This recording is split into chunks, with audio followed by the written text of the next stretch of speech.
20 రోజుల నిర్బంధం తర్వాత జ్యుడిషియల్ రిమాండ్ తర్వాత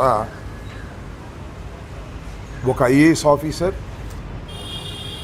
ఒక గ్రూప్ 1 ఆఫీసర్, ఒక చార్టర్డ్ అకౌంటెంట్, చాలా ప్రఖ్యాతి కాంచినటువంటి సంస్థలో పనిచేస్తున్నటువంటి చార్టర్డ్ అకౌంటెంట్ గోవిందప్ప గారు, ఐఏఎస్ ఆఫీసర్ ధనంజయ రెడ్డి గారు, కృష్ణమోహన్ రెడ్డి గారు లిక్కర్ కేసులో 120 రోజులు జ్యుడిషియల్ రిమాండ్ ఉండి ఇవాళనే విజయవాడ ఏసీబీ కోర్టు బెయిల్ మంజూరు చేయడం జరిగింది. ఇది హర్షించదగినటువంటి పరిణామంగా నేను భావిస్తున్నాను. ఒక దుర్మార్గమైనటువంటి కేసు అది. లిక్కర్కులో అసలు స్కామ్ చేసే అవకాశమే లేదు.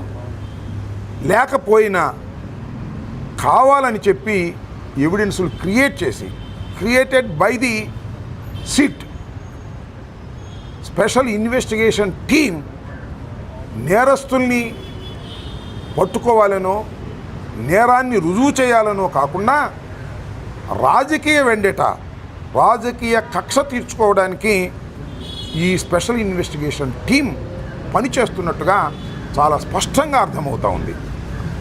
ఈ కేసులో మీరు మొట్టమొదటి నుంచి పరిశీలిస్తున్నారు. డబ్బు అక్కడ సీజ్ చేశారు, తీసుకొచ్చి కోర్టులో ప్రొడ్యూస్ చేశారు. అవి కలపొద్దని మరి కేసీ రెడ్డి చేసినటువంటి వాదన కూడా మీరు విన్నారు. అది చెస్ట్లో కలపొద్దని ఒక కుక్కడప్ స్టోరీస్ తీసుకొచ్చి సాక్షుల్ని క్రియేట్ చేసే పనిలో సిట్టు ఉండటం చాలా దురదృష్టకరమైనటువంటి పరిణామం. సరే, ఏది ఏమైనప్పటికీ కూడా జ్యుడిషియల్ రిమాండ్ తర్వాత వాద ప్రతివాదనలు విన్న తర్వాత ఏదో హైకోర్టులో రాలేదు, సుప్రీంకోర్టులో రాలేదు, చివరికి ఏసీబీ కోర్టు విజయవాడలోనే ఈ ముగ్గురికి కూడా బెయిల్ మంజూరు చేయడం జరిగింది. ఇది హర్షించదగినటువంటి పరిణామం. రాబోయే కాలంలో ఇంకా చాలా విషయాల్లో బయటకు వస్తాయని కూడా ఈ సందర్భంగా నేను మనవి చేస్తున్నాను. ధనంజయ రెడ్డి గారు ఒక ఐఏఎస్ ఆఫీసర్, కృష్ణమోహన్ రెడ్డి గారు ఒక బాధ్యత కలిగినటువంటి గ్రూప్ 1 ఆఫీసర్.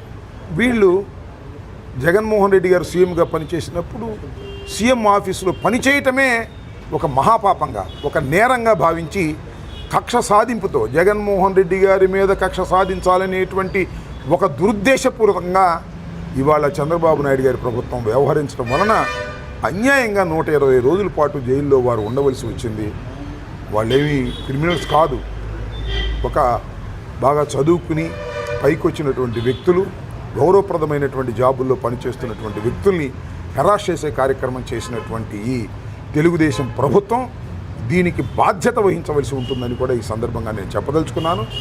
ఏదైతే సిట్ అధికారులు ఉన్నారో వాళ్ళందరూ కూడా నేరస్తులే అవుతారో రాబోయే కాలంలో. గుర్తుపెట్టుకోండి, you are all creating an evidence, false ఎవిడెన్స్ని క్రియేట్ చేయడంలో సిట్ అధికారులు, దానిలో పనిచేస్తున్న ఐపీఎస్ అధికారులు పనిచేస్తున్నారు. ఇది చాలా చట్ట విరుద్ధమైనది, న్యాయానికి వ్యతిరేకమైనది. గుర్తుపెట్టుకోవాల్సింది కూడా ఈ సందర్భంగా చెప్పదలుచుకున్నాను.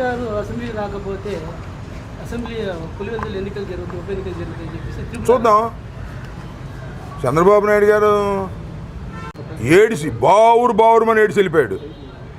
అక్కడ జరిగిందా కుప్పంలో? ఇక్కడ పెడతారా? కక్షాదింపు చర్యలా? చూద్దాం ఏం జరుగుతుందో. రాబోయే కాలంలో ఏమి జరుగుతుందో చూద్దాం. ఎన్టీ రామారావు గారు శాసనసభకు వచ్చాడా? ప్రతిజ్ఞ చేసి వెళ్ళిపోయాడుగా. మళ్ళీ ముఖ్యమంత్రిగానే వస్తానని చెప్పి వెళ్ళిపోయాడుగా. అప్పుడు జరిగినాయా? అంటే స్పెషలా? జగన్మోహన్ రెడ్డి గారిని స్పెషల్గా చూస్తున్నారా? ఎందుకంత భయం? చూద్దాం. ఈ చంద్రబాబు నాయుడు శాసనసభకు రాకోకుండా వెళ్ళిపోయాడు. స్వర్గీయ ఎన్టీ రామారావు గారు కూడా శాసనసభకు రాకుండా వెళ్ళిపోయాడు. నేను అప్పుడు శాసనసభ్యుడిగా ఉన్నా. అప్పుడు జరగని ఎన్నికలు ఇప్పుడు పెడతారా? పెడతారు. మీరంత సమర్థులు కూడా పెడతారు. ఆయన ఎవరండి అక్కడ ఒక ఆయన కోయ ప్రవీణ్, ఆయన చేత పులివెందులో గుద్దించుకుందాం అనుకుంటున్నారు. అంతేగా ఇచ్చోళ్ళారా? మీరు మొన్న ఆ ఒంటిమిట్టలోను పులివెందుల మండలంలోనూ మీరు గుద్దుకున్న ఓట్ల వల్ల మీ పరువు పోయింది. మీరు గెలిచామనుకుంటున్నారేమో. ఏమి గెలవాలి? టెక్నికల్గా మీరు గెలిచారు, నైతికంగా మీరు ఓడిపోయారు. ఇవాళ కూడా అదే కదా. చూద్దాం ఏం జరిగిద్దో, ఏం చేస్తారో కాలం నిర్ణయిస్తుంది. వాళ్ళు ఏమైనా చేస్తే దానికి ప్రతిఫలం కూడా వారే అనుభవిస్తారు.